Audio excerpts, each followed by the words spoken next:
What if I told you the one thing you have been told your entire life, save your money, is actually the reason most people stay broke? Not because saving is bad, but because it is incomplete. From a young age, we are taught, save your money. Do not spend too much. Put money in the bank. But the uncomfortable truth is that saving money alone will never make you wealthy. You save £500 every month. That is $6,000 a year.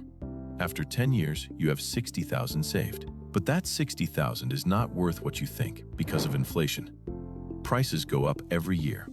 Food, rent, fuel, everything. Your bank gives you 1 or 2% interest, while inflation runs at 3 or 4%. You are losing money slowly and quietly every single year.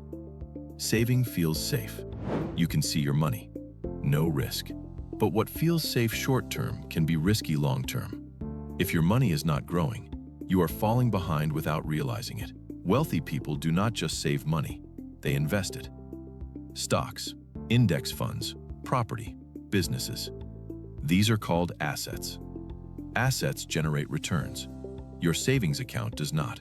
Person A saves £500 a month for 20 years and ends up with $120,000. Person B invests £500 a month at 8% return and ends up with over $300,000. Same effort, same monthly amount, completely different outcome. One word, growth.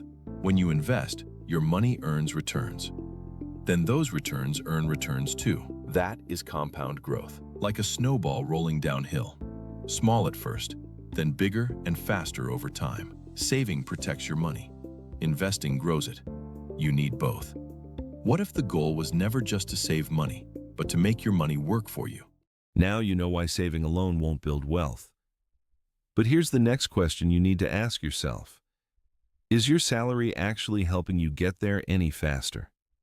My next video is called, What If I Told You Your Salary is the Slowest Way to Get Rich? It's the natural next step from everything we just covered. Subscribe and turn on notifications so you catch it the moment it drops.